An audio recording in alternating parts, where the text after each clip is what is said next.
Hello sa mga taga Mindanao dyan.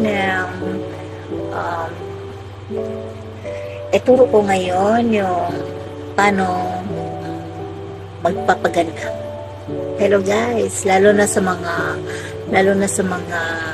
babaeng katulad ko na mahilig magpapaganda. So, um, gagayahin niyo ako. Ito po ang gagawin ko. Ituturo ko yung paano yung maging mataray. Ito lang po ang gagawin ko. Yung kilay, kailangan na maliit na tong ano ko.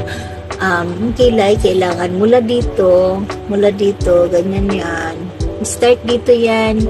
Start yan dito para maganda tingnan. Ganyan. Ganyan yan siya, mga guys. Ganyan. Tapos, medyo mataray siya tingnan. Ganito. Tapos, papunta dito. Kailangan dito nakalabel yan dito, guys. See? Nakalabel yan siya. Retouch lang to, guys. Basta itong gagawin nyo. Kailangan maging level yan dito sa gilid. Para maganda tingnan. Dati wala talaga akong kilay, pero talagang natuto na rin ako maging magkakaroon ng kilay kasi gusto ko yung kahit paano maganda tingnan, lalo na sa mga sa mga marites dyan sa paligid. Tigil-tigilan na nyo yan. Kung gusto nyo, gagayahin na lang nyo ako. Eto, lagi na lang magpapaganda kahit tinitira na sa labas. Tinitira, ang daming nagmamarites, my gosh. So ito, dito na naman sa kabilang kilay, itong gagawin natin. Ito yung gagawin natin dyan. Mula dyan hanggang dito yan. Hanggang ganyan, hanggang ano. Pwedeng gagamit ng brown. Ito talaga brown talaga itong yan, hanggang dyan. Ganyan. Pero kailangan na, kailangan guys, nakalabel siya dyan.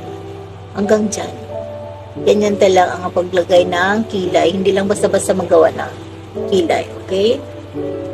Tapos, ayan, pantay na siya. Basta mula dito, papunta yan. Mula dito, hanggang dito yan guys. Papunta sa taas. Ganyan. Ganyan yan siya. Tapos, hanggang dito. Tapos, nakalabel yan dito sa side. Okay? Okay. Say. Iba talaga yung may kilay kaysa walang kilay dyan. Ganyan yan guys. Tingnan nyo po. Maganda siya tingnan. Okay? Tapos, kailangan ang lips. Ito na naman. Naku, individual nito. Oh my God. Ito, maglalagay naman tayo ng lipstick. Ito, lip tint. Okay, dito mula dito guys. Ito, gusto nyo. Kailangan. Ganyan lang yan guys. Ganyan.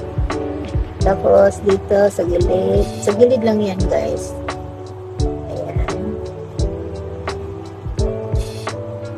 Ganyan lang gagawin.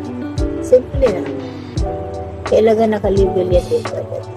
Ayusin ang paglagay ng lipstick para hindi ang kalat.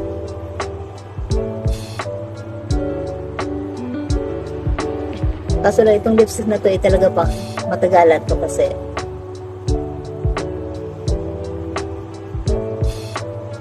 talagang ibang iba kapag nagkaroon ka ng maayos na mukha. Kailangan mo talaga ayusin siya. Talagang magpapaganda.